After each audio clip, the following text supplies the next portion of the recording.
In section 2.2, we're going to be looking at more graphs and displays, starting with stem and leaf plots. Stem and leaf plots are a part of exploratory data analysis.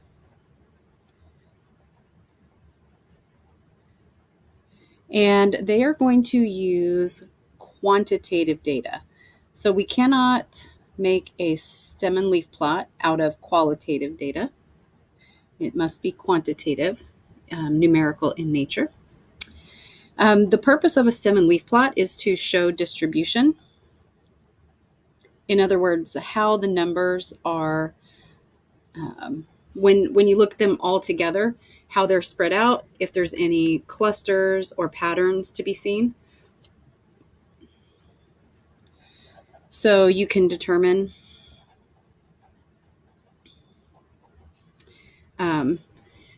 if there's any patterns, but also in a stem and leaf plot, you can determine specific data entries.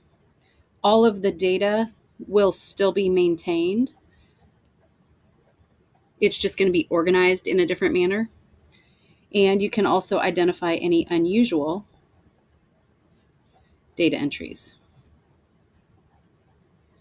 because they will be separated apart from the majority of the data. So the way that we create a stem and leaf plot is that we split the data values into something called a stem and something called a leaf. So each data value is split into a stem and a leaf. Leaf. That word is leaf. Okay, see, so the leaf is made out of the rightmost single digit. So each leaf can only be one digit, and then the stems can be one digit or more than one digit. When you create a stem and leaf plot, you must provide a key. And I'll explain that when we look at our example here in a moment. When you create those leaves, you do not use commas between the leaves because each leaf is only one digit. So you can tell that every single number is going to be a data value. So we don't need any commas. Each data value gets its own leaf.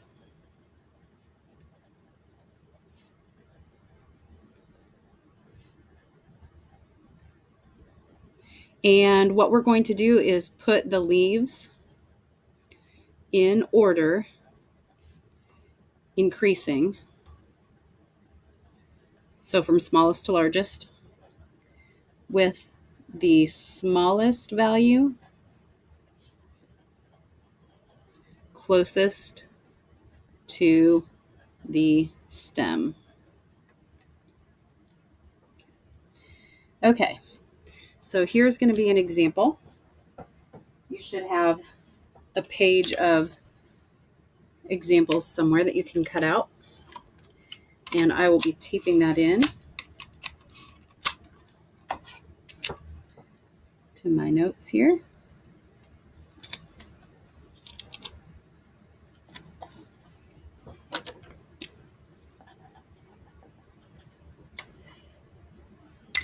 So this data set lists the numbers of text messages sent last week by cell phone users on one floor of a college dorm.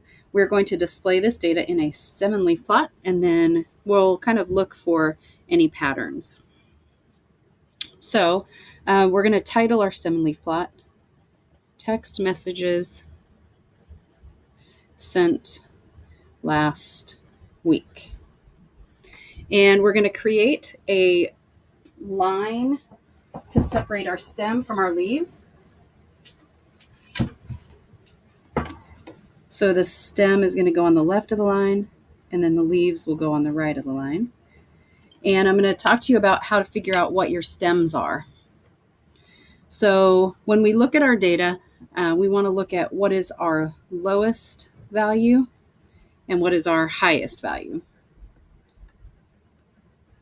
So in our data, the lowest value is right here, 78. And our highest value looks like 159. So remember that the stems can be any number of digits, but the leaves have to be a single digit.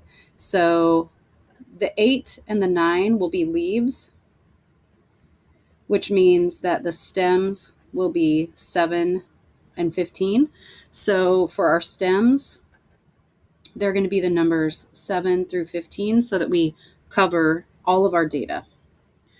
So I'll start putting my stems over here. 7, 8, 9, 10, 11, 12, 13, 14, 15. And then what I'm going to do is I'm going to start recording my data. And when you do this, you'll want to use a pencil because you're going to have to erase it. So I just go through, and for 155, the stem is 15 and the leaf is 5. So I put a 5 here. And then I just go through my data. 122 will be 12, 2, 109, 10, 9, 139, 13, 9, 124, 124. So we just go through all of our data like that. So I'm going to just pause this and fill this in, and you do the same. Once you have all of the data recorded, you notice that it is not in order the way that we said, that the leaves have to be in increasing order with the smallest value closest to the stem. So then what I need to do is go through and kind of erase my numbers. So 0 is in the right spot, but 2 and 4 need to switch. And then 5, 5, and then I need to switch 7 and the 8. So go through the rest of the rows like that and put your data in order, and then we'll come back together in a moment. Okay, so hopefully you've got your data in order, and I have my data in order, and it would be super great if all of our stuff matched up. Hopefully it does, but you can see that I've got my leaves in order, increasing with the smallest ones closest to the stem. So then I do also need to create a key.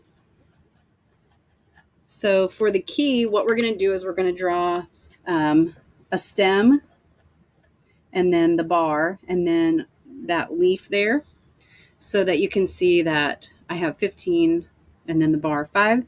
And I want to say that that means that it's 155 text messages, because it also could have been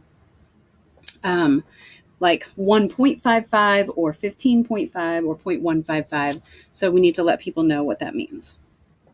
Now we can see in our data that 78 appears to be an unusually low number of text messages, with the majority of our texts being in the 110 to 129 range, but definitely between 100 and 160 is the number of text messages sent on that floor of the dormitory.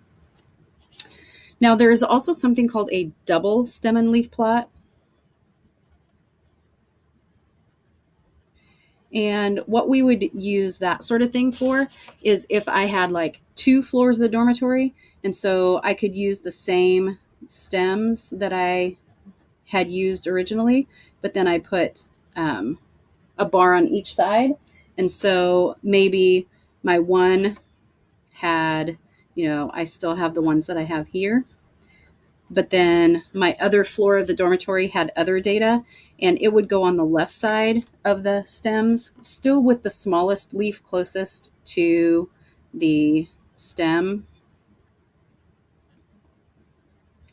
like that. So that would be a double stem and leaf plot, showing like maybe the 4th floor of the dorm versus the 3rd floor of the dorm or whatnot. Okay, on to our next type of graph, which is going to be a dot plot. And what we're going to do is we're going to use the same data that we just used here, but we're going to create a dot plot with it. So keep that data handy. A dot plot also uses quantitative data.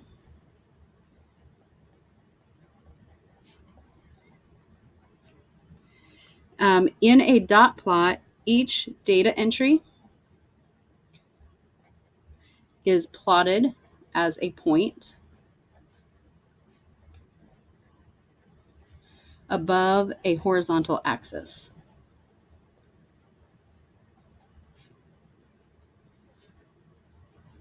It allows you to see the distribution the same as a stem and leaf plot. You're also able to determine specific data entries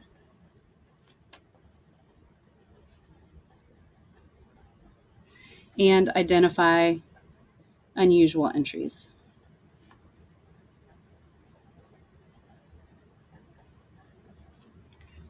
So dot plots are kind of going to be a pain in the behind to create. What you're going to do is you're going to draw a number line, and then we have to put a scale on it, and it has to be drawn to scale. So since our data went all the way from 78 to 159, our scale has to be kind of long.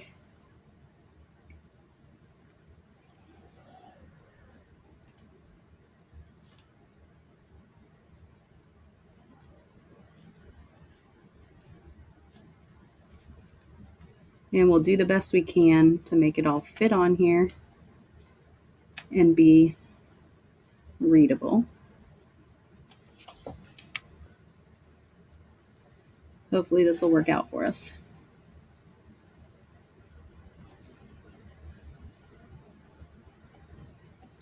So I'll start labeling. Since my smallest is 78, I'll start with 75 and then 80. We'll just go by fives. 85, 90, 95, 100, 105, 110, 115, 120, 125, 130.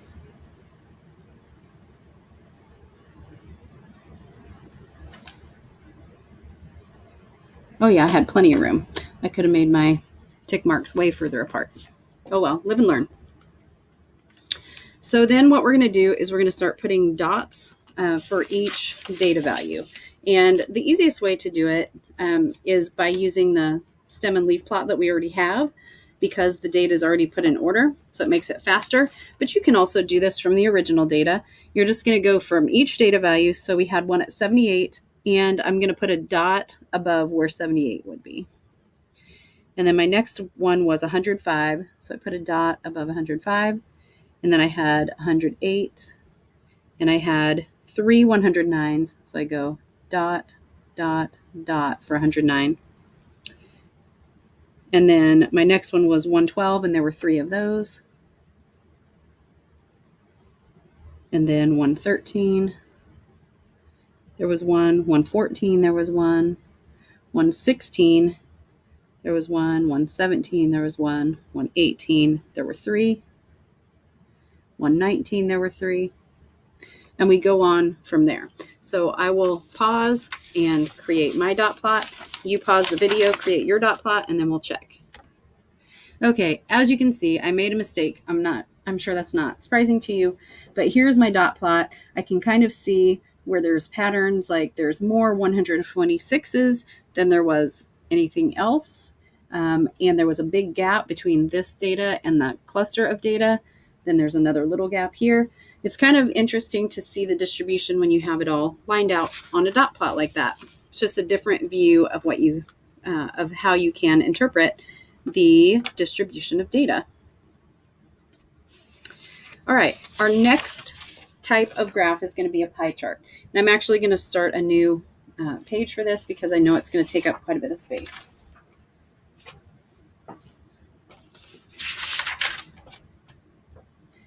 So with a pie chart, sometimes you've heard it called like a pie graph or a circle graph. This textbook calls it a pie chart. In a pie chart, you are going to be dealing with qualitative data rather than quantitative data.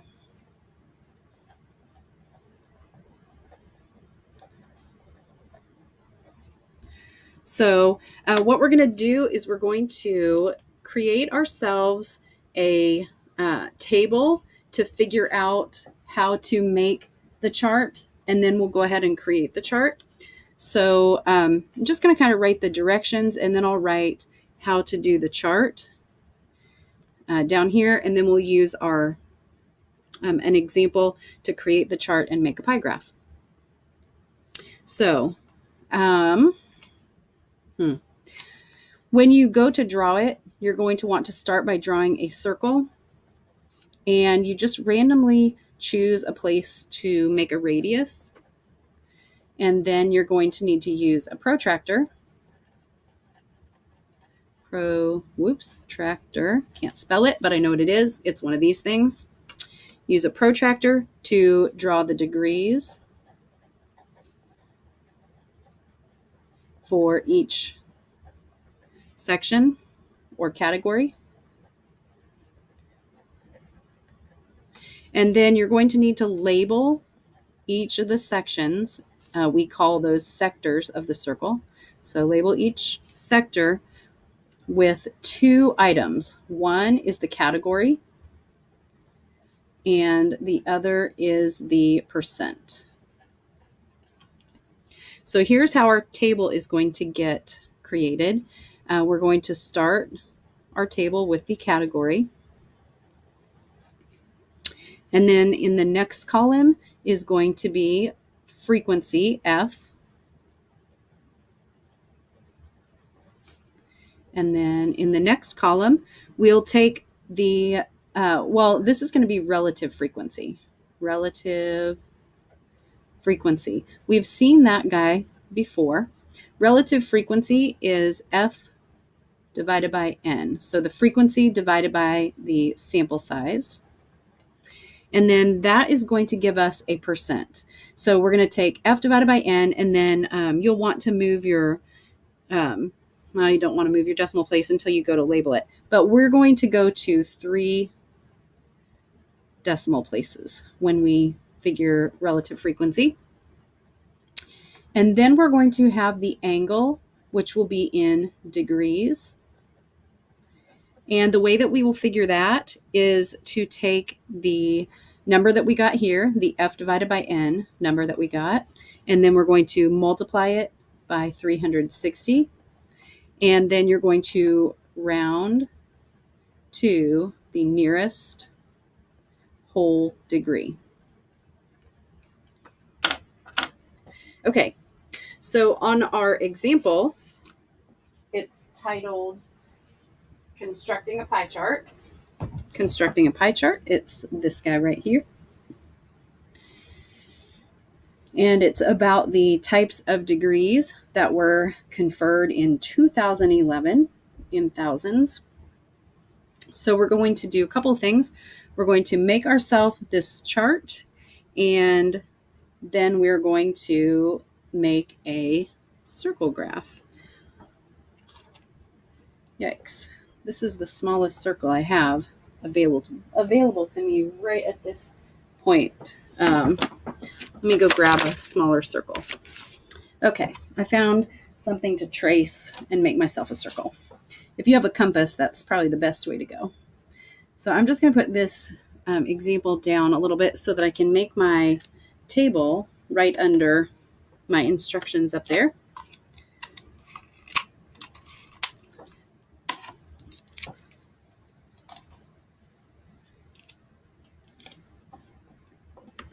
So for the category, I'm actually going to label that as type of degree.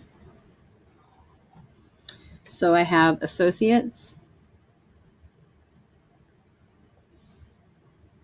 bachelor's, master's, doctoral.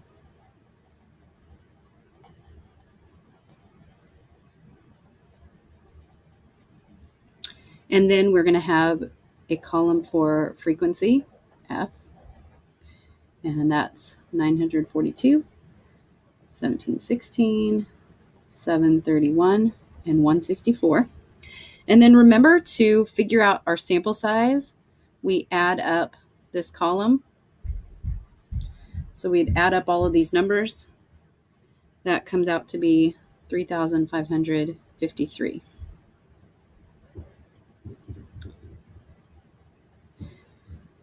Our next column is going to be the percent that we figure out by doing the frequency divided by n. So for each one of these, I'm going to take this number here, 942, divided by 3553. And then I'll take 1716 divided by 3533, and so on and so on. And then I'm going to round that to 3 decimal places. Let me grab my calculator. So if I take 942 divided by 3553, that's 0.2651. So I just go 0.265.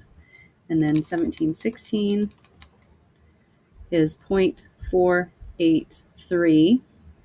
And then 731 by 3553 is 0.206.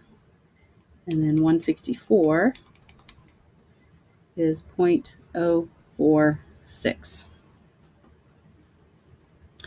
And this is what I'm going to use to label my percents, but I will move the decimal over 2 places. So this becomes 26.5%, 48.3%, 20.6%, and 4.6%.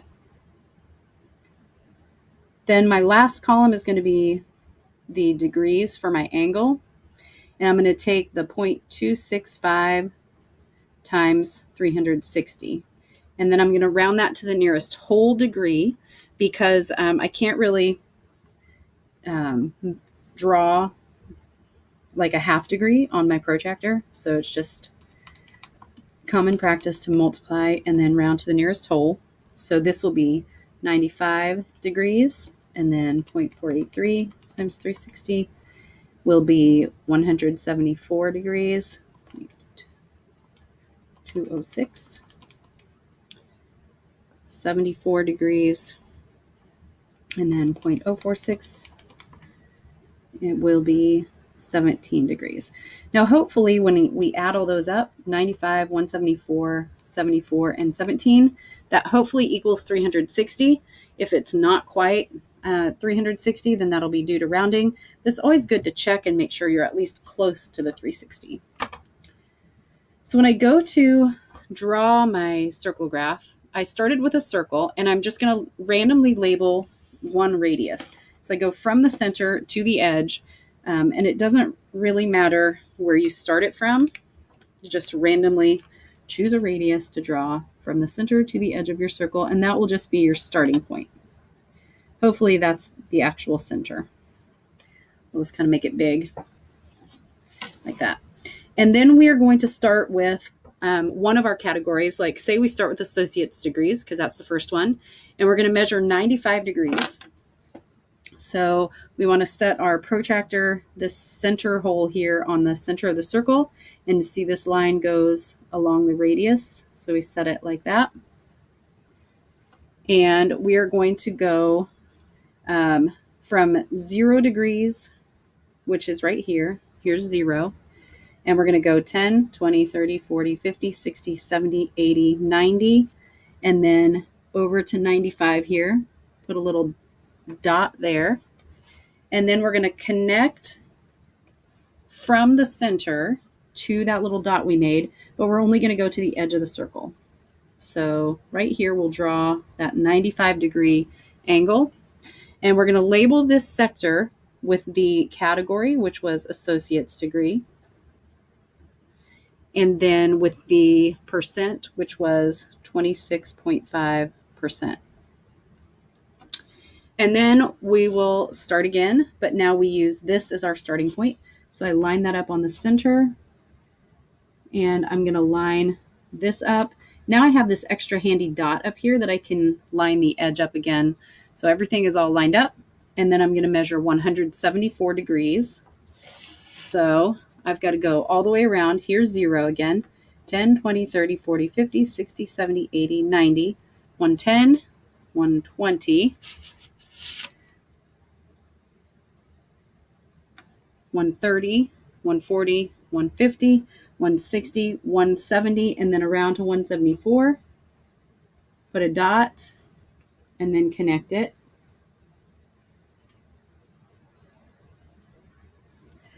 but only go to the edge of your circle, and we'll label that bachelor's. And the percent there was 0.483, so that will be 48.3%. And then we're on to our next category, which was master's. So now we start from where we just left off. Set up your center, line up on your radius that you just drew and along that dot that you just put. And then we're going to go 74 degrees because that's our next one. So we go here's 0, 10, 20, 30, 40, 50, 60, 70, and then 74 to right there. Then we draw that guy. And that will be master's, which was 0.206, so 20.6%. And then we're going to hope that this remaining section here is 17 degrees if we've done things correctly. So 10, 15, 16, 17 should be to there. It's close-ish. We're a little bit off because I can't measure super accurately using my protractor, but that's okay. We're within 2 degrees, which is kind of the tolerance. So that's our doctoral. If it won't fit to write it in there, just draw a little line. And that was 4.6%. Do not eyeball your angle measures, because when you go to take a test or whatnot, I actually get the protractor out and measure it and make sure that things are done accurately. Also, make sure that you're creating this table, because I will expect to see your percents and your degrees written down when you are working through a pie chart problem. What is our next type of graph? I think this is going to be one that's new to you, and it is called a Pareto chart.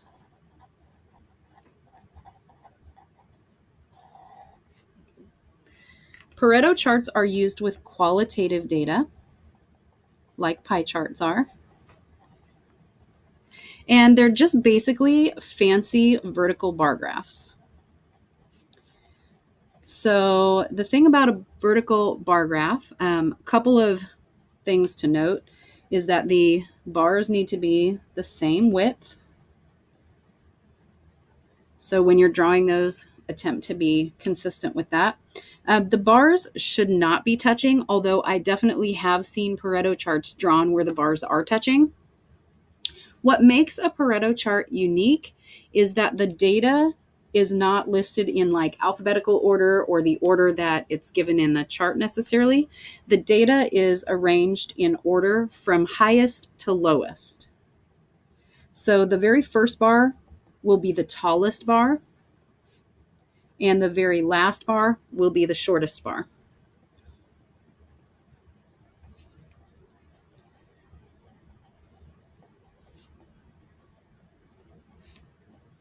Now you can make a Pareto chart with frequency, or you can make it with relative frequency, and it will still be the same way. The tallest bar will be on the left and the shortest bar will be on the right.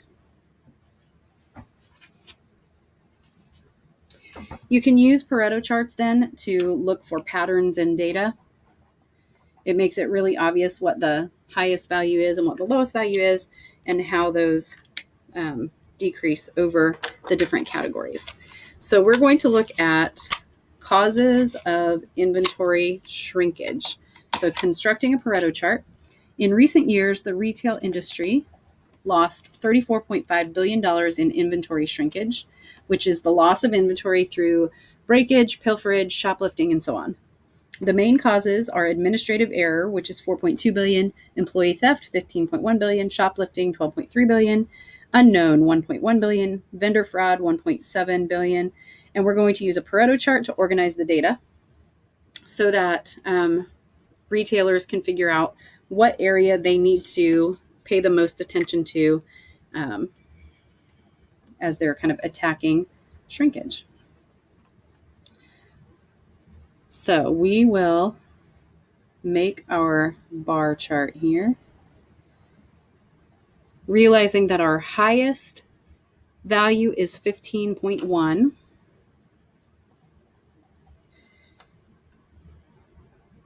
So if I go kind of, I don't know if I have enough room for here. We'll see.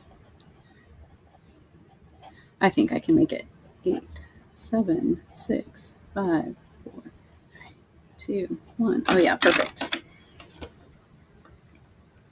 And then along the bottom is going to be our categories along the horizontal axis. So along the vertical axis, we have the amount lost, and that was, remember, measured in billions of dollars.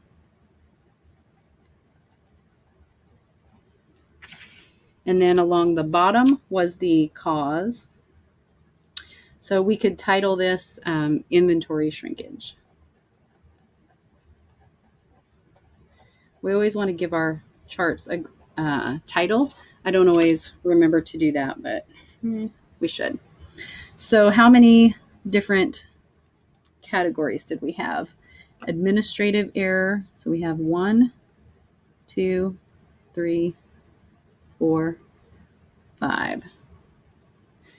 So I need to make bars. I need to make 5 bars. The bars need to be the same size as each other. So I'm going to kind of measure out my bars and then give spaces in between them. So here will be my first bar. Then I'll leave a little space.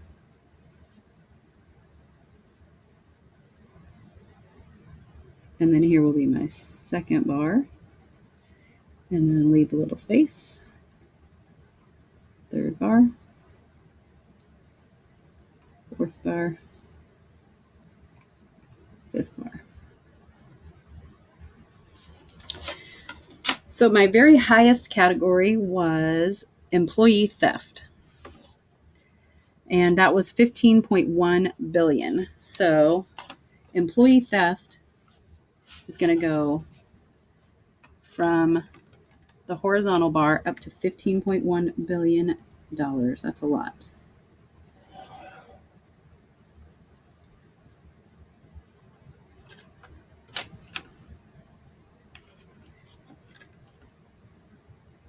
Try and make it straight. Oh, yeah, sort of, kind of. And we'll label it employee theft. And then the next highest one was shoplifting at 12.3 billion.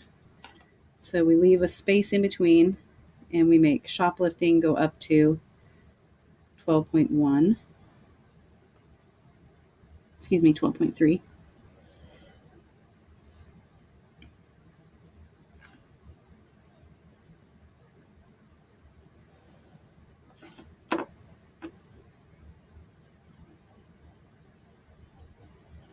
And label that category.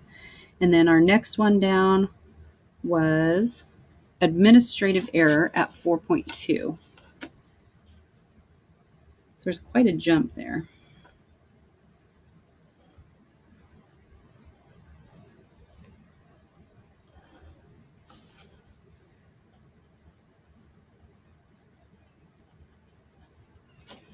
And then the next one was vendor fraud, which was 1.7. And then the last one was unknown at 1.1.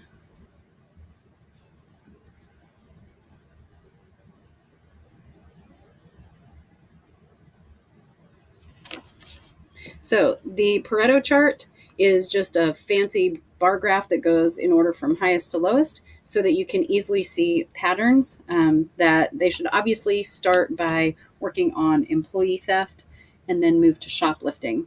And then after that, there's like such a drastic change that it probably only makes sense to focus on those 2 categories. Our next type of display is going to be one that you should be familiar with.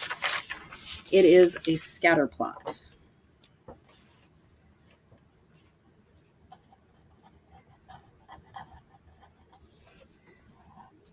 Scatter plots work with a paired data set, meaning that each data entry has to have two numbers that go with it. So each entry in one data set corresponds to an entry in another data set. So every dot on a scatter plot has two numbers that are associated with it. So what we use scatter plots for is to show the relationship between two quantitative variables.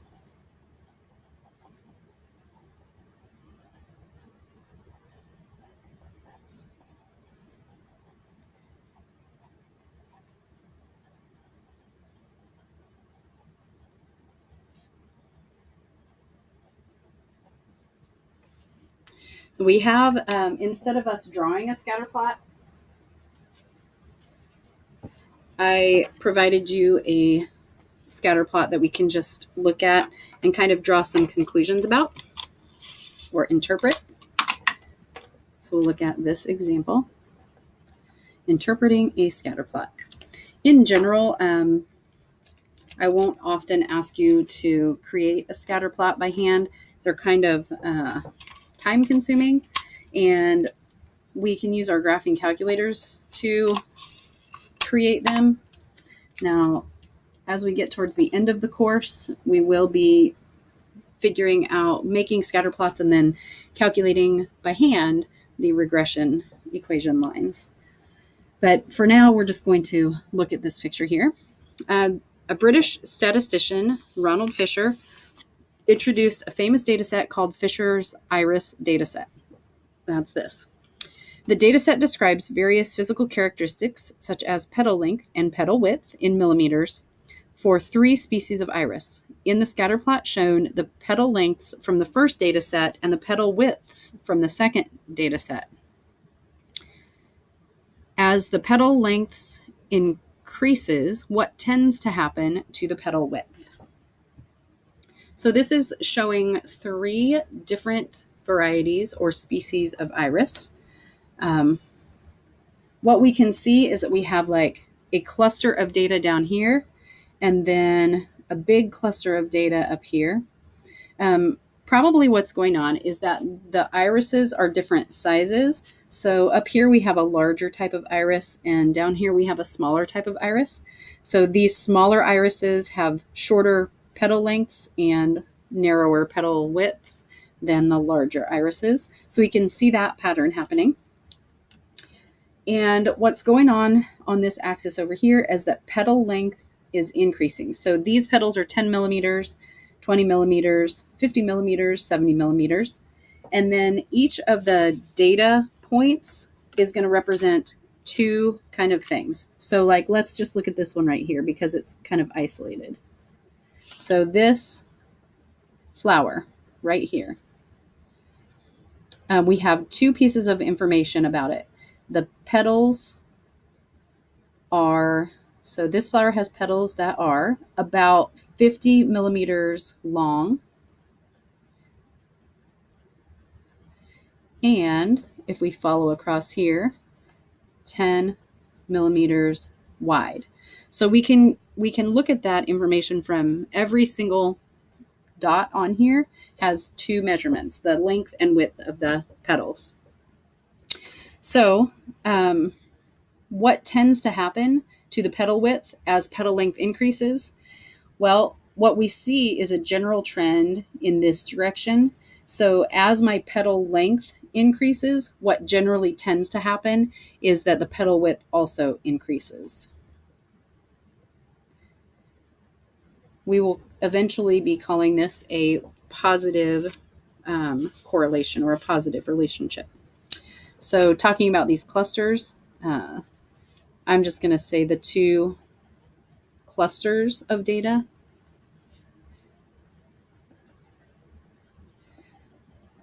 Most likely represent 2 different sized varieties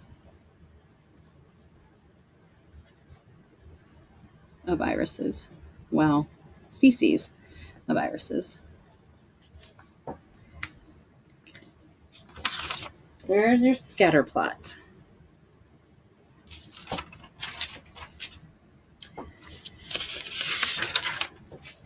The next type of chart that we want to look at is called a time series chart.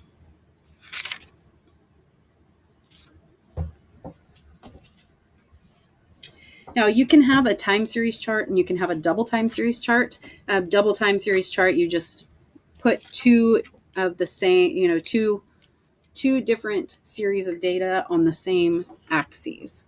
So let's talk about a time series chart. We use this for data that occurs over a period of time.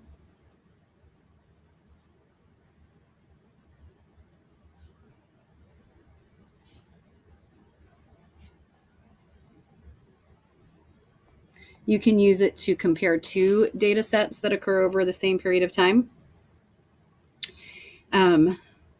So it can occur over a period of time, or it can be data that is taken or collected or measured at regular intervals. So if I'm measuring the height of a plant every 24 hours, we are going to connect the dots using straight line segments.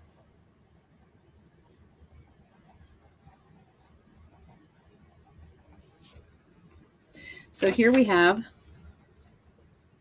some data about a time series chart, and we are going to create two different time series charts with this. In one, we're going to have our vertical axis go from 0 to 50. And then in another one, we are going to have our vertical axis be much more condensed. And we're going to compare how those two look. So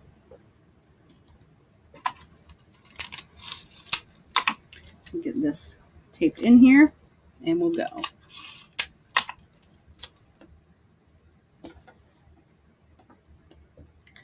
This table shows the number of cell phone subscribers and their average local bills for service through the years 2002 through 2012. We're going to do, we're not going to do the number of cellular subscribers. We're going to do the amount of the bill because I think that's more interesting personally. And then we're going to describe any trends. So like I said, the first one we're going to do, we're going to have our vertical axis be the cell phone bill. And it is going to go from $0 to $50. And our horizontal axis is going to be the year. And I'm going to break that axis because I'm not starting at year 0. I'm going to start at year 2002. So I want those to be spaced evenly, and we're going through 2012.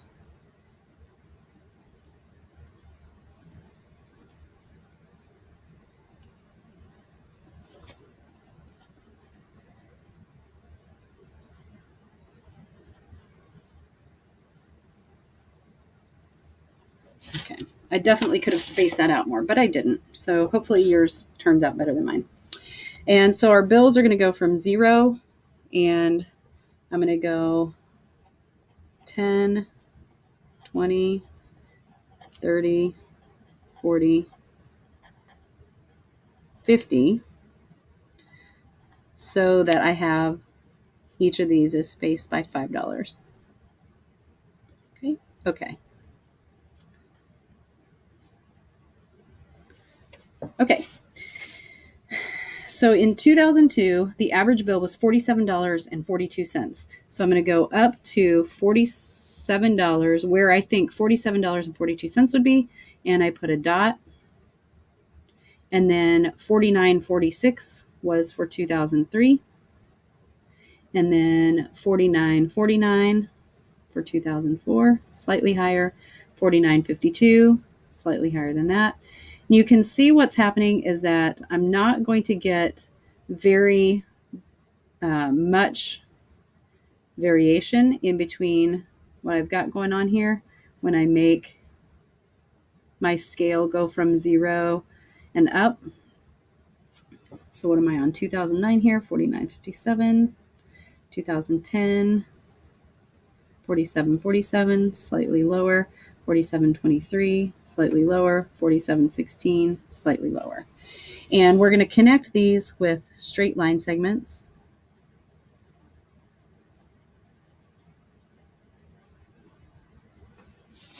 And I want to title this cell phone bills.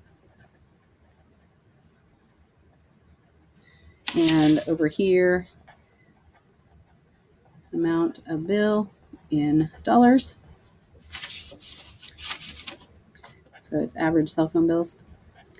And when I'm looking at this time series chart, what I can, like, kind of the conclusion that I'm drawing is that there may be slight fluctuation.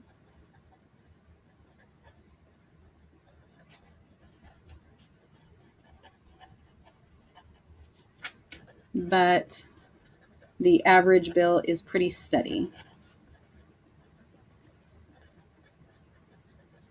or pretty stable over time, over this last 10-year time period. Now, if I take that same data and I change my scale so that I'm really zooming in on the differences here. So maybe I want to make my bills go between, instead of $0 and $50, I maybe want to go between $45 and $50. So I'm just going to create myself a new scale here. And this is going to be $50. And then maybe I'll go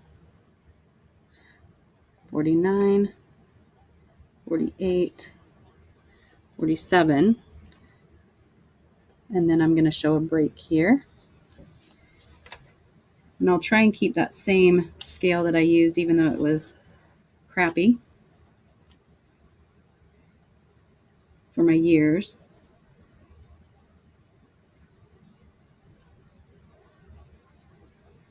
So we're comparing something that's similar. So 2002, 2004, 2006, 8. So here I have the year and the amount of the bill in dollars. And this is going to, again, be average cell phone bills.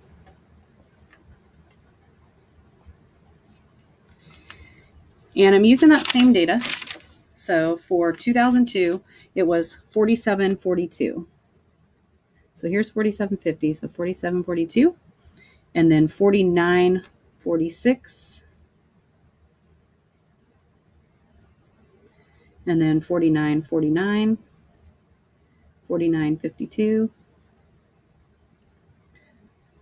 Oops, that needs to go higher. 49.52. And then 49.30. 49.94. 48.54. 49.57. 47.47.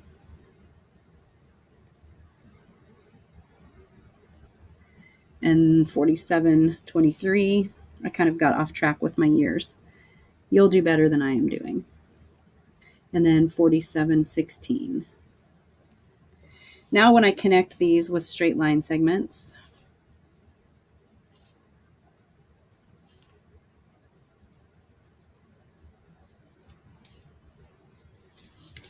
by comparing the two graphs that I created here, when my scale went from 0 to 50, my changes look very small. But when my scale goes from 47 to 50, my changes look very large. So that comparison of the two scales leads us into a discussion of misleading graphs.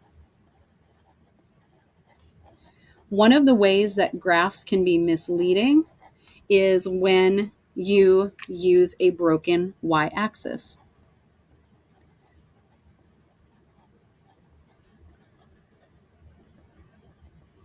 What happens is it tends to exaggerate. Well, I can't spell exaggerate, just pretend. Tends to exaggerate the small changes in data value. So it makes it look like cell phone bills were like all over the place, like they skyrocketed and then they stayed a bit and then they dipped down really low. So it looks like there was this huge change when in reality, it wasn't very much of a different change. Some other ways of having misleading graphs are on this little examples page that I gave you. Also, one important thing for graphs is that all graphs should contain a source for the data